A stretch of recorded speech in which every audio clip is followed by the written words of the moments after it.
Hi, today is Friday, June 16th, 2017, and this is a Swede Speaks. And no, I haven't been in any street fights or knife fights. It's just that when I travel very light, and I buy one-time razors, and I should know by now that this is what's going to happen when I use one-time razors. I cut myself, so I'm fine. I'm just a little clumsy. Anyway, as I think you know, I'm in Helsinki this week for some more time, and since it's Friday, it's time for my series on Swedish history. And I'm standing outside the National Museum of Finland, or it's over there behind me, on the other side of the street. I had to go to a place that had a Wi-Fi that was actually working, because it worked poorly in there. Maybe my phone is stupid, maybe their Wi-Fi is stupid, but for some reason it didn't work. So I had to go somewhere and find a Wi-Fi that worked so I could upload this video. So what I'd like to say a few words about today, and this is completely off the cuffs, so I'm just gonna go by what I think I know, and this will probably be a short one. How Sweden expanded into the east sometime around the year 1200. Historians disagree a little on this one. I'm gonna sit down now for a while. You got the legend of the Swedish crusade to Finland. However, that might not even have happened, at least not the first one, the one that everyone heard about, and that's still common knowledge in Finland, I think. And it used to be common knowledge in Sweden, but I don't think it is anymore. According to the legend, King Saint Eric, King of Sweden, he was never canonized by the Pope, however, went to the east to christen the Finns, and he had, among others, he had Bishop Henry with him. That's why, and this Henry was killed by a Finnish farmer after the Swedes having conquered Finland and christened it, according to the legend. And Henry was killed by a Finnish farmer, and is now Saint Henry, patron saint of Finland. However, we don't even know if he existed. We know that Saint Eric existed, but he probably didn't go to Finland to christen them. And actually, Finland's, or the southwest of Finland and the south of Finland, started becoming a part of Sweden sometime in the 12th and 13th centuries. And before that, by the way, there were actually Finnish Vikings who burned Sigtuna in the 11th century, as one of my commentators pointed out to me some time ago, and I'm happy about that article. So I will post it below, but that might take a while because I have to do some stuff on my laptop when I get back to the hotel, and that could take a while. And Swedes have moved to Finland for thousands of years, just like Finns have moved to Sweden. So, but before Finland became a part of Sweden, and Sweden started expanding as a country sometime in the late Middle Ages. I mean, European-wise, it's late Middle Ages. Sometime in the 12th century.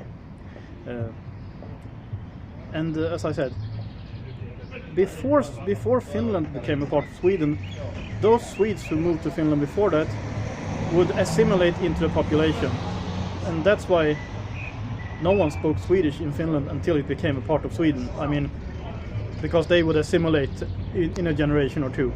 But when Finland became a part of Sweden, the Swedish language also got hold in Finland, and it still has until this day. About 5% of the population of Finland has Swedish as their first language, as their mother tongue.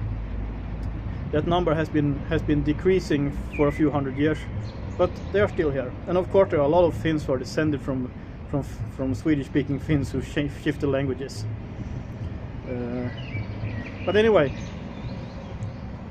there are many things that could be said about this, and I already spoken for a lot longer than I thought I would. So, well, that's interesting. But you could note that Finland was eastern Sweden for roughly 600 years, and the southernmost part of Sweden, Skåne, Blekinge and Halland, has still only been part of Sweden for 357 years. Okay, Halland for 10 years longer actually, but anyway. So there are a lot of things in Finland that are Swedish, just like many things in Sweden are Finnish. Because, as I said, Finns have also moved to Sweden for thousands of years. And actually, I have ancestors who came from Finland pretty recent, my grandparents. I also have more distant ancestors from my mother's side who came from Finland to Sweden in the 16th and 17th centuries. And one ancestor who arrived in the early 19th century. So, and at the same time, my grandparents of course had both Finnish and Swedish ancestors further down the line. So there has been a mix all the time. And I will get into more about what happened in Finland when it was a part of Sweden in later videos in this series. I just wanted to mention a few things today. An interesting thing I learned over at the National Museum actually is that Saint Olaf, the patron saint of Norway, was the second most popular saint in Finland in the Middle Ages, only beaten by Mary, Mother of Christ. And I found that pretty interesting. But anyway, so through Sweden, by being Eastern Sweden, Finland was tied to Western culture and Western civilization. The alternative was Novgorod, and in that case, this place would have been Russia, or maybe like Georgia today. I don't really know, something like that. So, I mean, in my opinion, of course, things could have been different, things could have been better, but they could have been a lot worse too. And of course, there are many things that could be mentioned. For instance, the Hakkapelitans, I will get to them in a later video. But one thing is that the Kingdom of Sweden never really tried to suppress the Finnish language. Finnish was considered a language for farmers, and if you wanted to make some kind of career, you had to speak Swedish, you had to learn Swedish, but they never actually tried to eradicate the Finnish language. Just compare this to, for instance, the Welsh language or the Irish Gaelic languages and their status, and how they were suppressed by the English. So I'm not saying the Swedes were good, but they could have been worse. And well, that's really all I have to say right now. So I would like to thank the people who are supporting this channel through prayers, through Patreon, through PayPal. That's all greatly appreciated. And I am working on getting these tiers out. That I will probably do that tomorrow evening, or maybe on Sunday. I'm not really sure, but I'll try to get this done this week. Everything takes a lot more time than I think when I travel. Isn't that interesting? Anyway, and if you like this channel, please subscribe.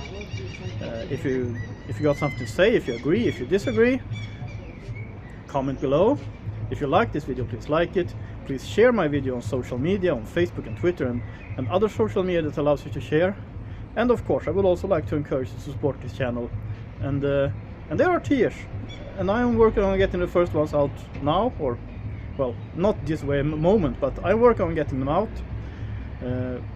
And I will include all the necessary information in the information box below. However, it might take a few hours before I get that done, because I have a few other videos I need to shoot too. So I'm not sure when I get to my hotel and will be able to add manually things that I add with my laptop. So we'll see. But everything will be included in a few hours, or maybe more than a few, but it will get there. So, well, that's really all I have to say right now. This is a Swede Speaks from a pretty sunny Helsinki actually. Have a nice day.